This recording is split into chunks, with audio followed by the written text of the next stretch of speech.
Kamusta kayo lahat? May i-share lang ako. Ito daw yung tinatawag na miracle fruit. Ito ang kanyang puno. Ayan. Ang bunga niya, hindi ako makapaniwala kanina. Ito, kasing laki ng, mas malaki pa sa nyog.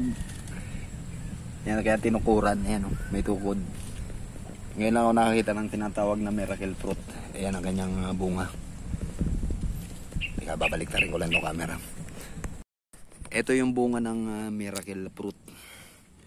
Para siyang nyug. Mas malaki pa sa ano ng nyug. Mas malaki pa to sa bola ng basketball eh. Pero yung puno niya yan, napakaliit. Ayan ang pinakapuno. Ayan ang kanyang bunga. Isang bunga lang yung nakikita ko rito. Ang liit ng puno. Tapos napakalaki ng pinakabunga ng miracle fruit daw to. First time ko makakita ng miracle fruit na yan, talagang napakalaki, mas malaki pa sa bola ng basketball. Hindi ko lang alam kung ano laman na ito. Ngayon lang ako nakakita ng puno ng miracle fruit. Ibig sabihin, hindi kakayanin ng bawat sanga na yan yung ibubunga. Yan, ganyan kalaki oh.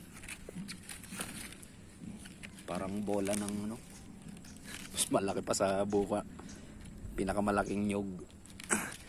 Ito pala yung tinatawag na miracle fruit. Akala ko kanina nyug kaya napahinto ako. Yan, bumabaybay yan. Ang lit lang ng kanyang sanga. Tapos yun ang kanyang pinakapuno. Hanggang ano ko lang siya, hanggang tuhod. Ayan.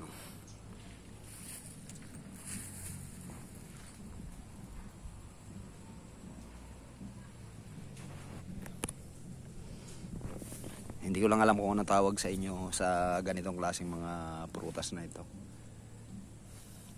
Para ano itsura ng loob na ito? Puti raw yan, pag inilaga mo maiting. Ah, niluluto? Oo. Ayan, ito yung kumpare kong nag-retire. Dito na siya ngayon sa kanyang farm. Niluluto pa? Oo, niluluto yan.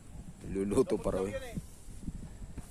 Isa lang itong puno nyo rito na ano? Miracle fruit na to. Isa lang to? Isang puno lang? Yung nalaglag, malaki na. Isang puno lang? Dalawa yan, yung pa. Ah, ito pa isa.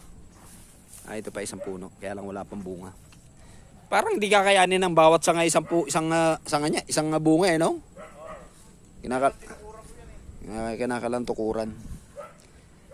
So yun, ang miracle fruit. Ganito lang pala itsura niyan. Ito ang kanyang mga puno. Napakababa. Hindi ko ma-imagine na may ganitong klaseng prutas. Napakaliit ng puno, pero napakalaki ng bunga. Okay, so ito ang tinatawag daw na miracle fruit. Okay, so hanggang dito na lang muna ulit. Magagala-gala muna ako sa kanyang tinitigilan.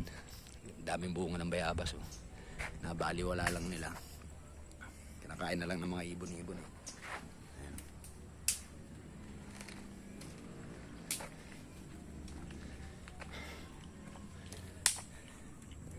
Tapos lang tabasan, no? Puwaro. Hindi malinis na pala tingnan. Ako sa kanila eh. Kaya nagpunta kami rito sa lugar na ito.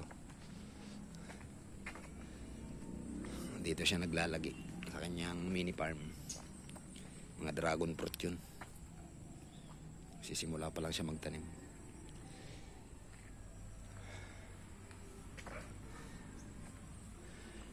Na-miss lang ako sa miracle fruit na yun. Naming bunga ng ano, mga bayabas dito. Abot kamay. Oh, pitasin ko kaya ito. Pahingi isa.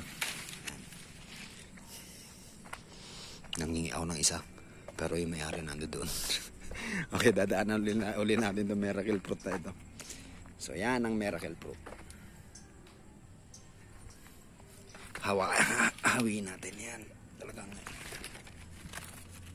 laki din ang kuwan eh. Niluluto pa raw ito eh.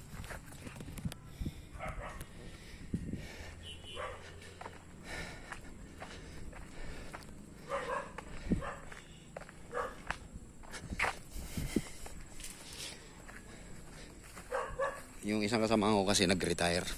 Dito siya ngayon sa Amadeo. Talon, Amadeo. piyesta sa kanila rito kaya nandito kami ngayon.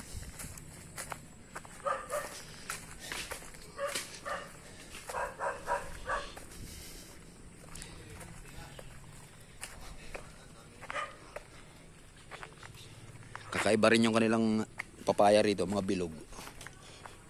Ayan, mga bilog ang papaya rito. Akala mo bunga ng nyug. Papaya pa bilog. Ano ba yan pare? Bulalo. Bulalo ng baka? Tas mga bon.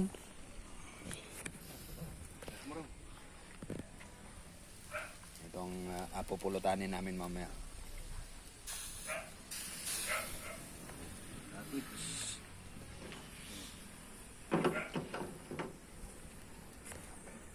Okay, happy fiesta mga taga-Talon.